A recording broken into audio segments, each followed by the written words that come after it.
ये बताओ क्या अक्षय मनवा रे? ये मेरी जान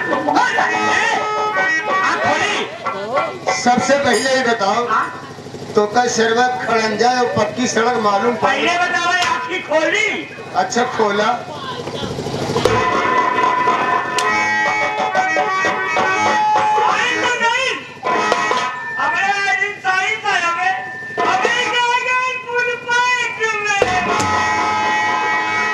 हमके लगा तो कोनो मेहरारू के सारे का पागल बना के गई। का चाहत थे? पानी चाहिए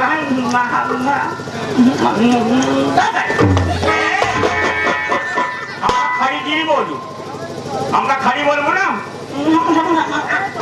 ये बताओ का दे? समझ गए बात है।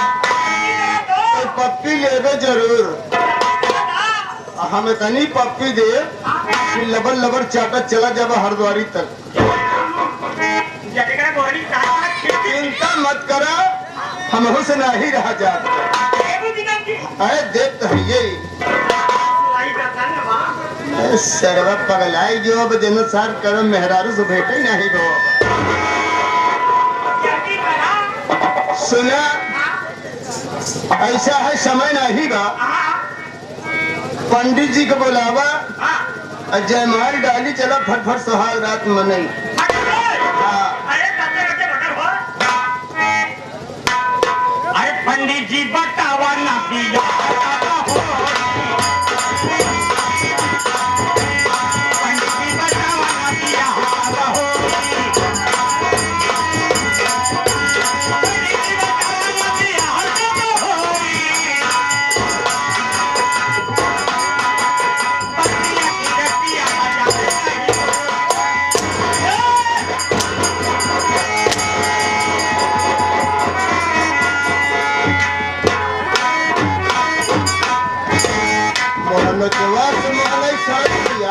आए हैं। पंडित जी बताओ न बिया कर होई इससे इतना मारे जाता।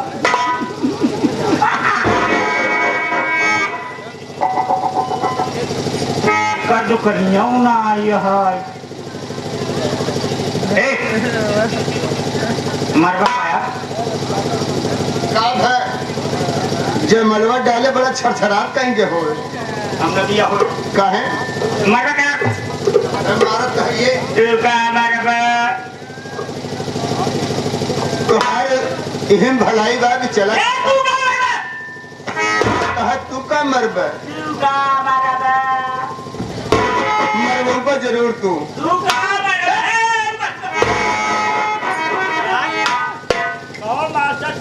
एक बात सर्वा तब का मारा हाँ हाँ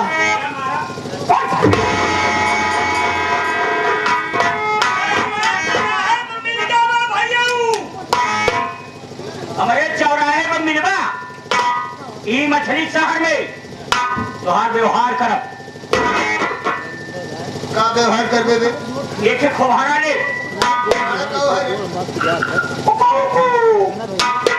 हमका खाबो नहीं करी एक नागुर ले वो नहीं पीत हम वो नहीं लेता जबरदस्ती दे कैसे मुहना खोल के दाई दे अच्छा जबरदस्त के लेबे कभी हो सो जावा तो ले चला वही कमरा बंद कर दे लाइट हाथ वहाँ खड़ा हा और वहाँ खड़ा हा लाइट हाथ एकदम मुक्त हो जावा आधी बच्ची रहे थमाहू मार ले मुड़ पानी बन जाए। अब बतावत है हल्का फुल्का चालू कर दे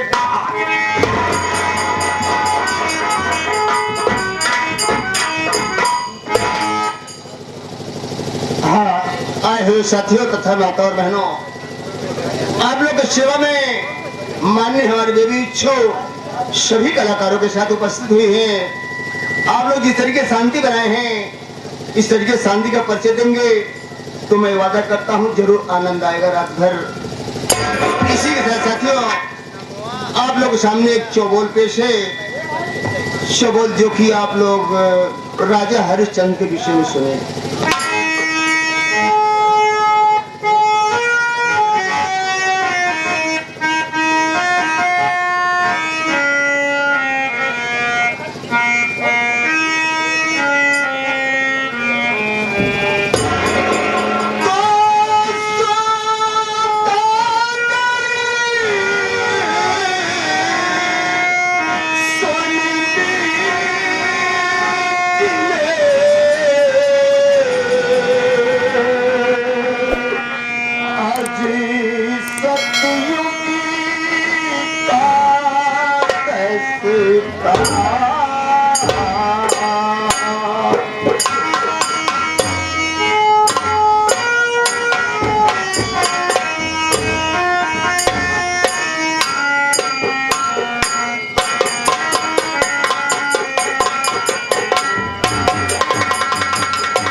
से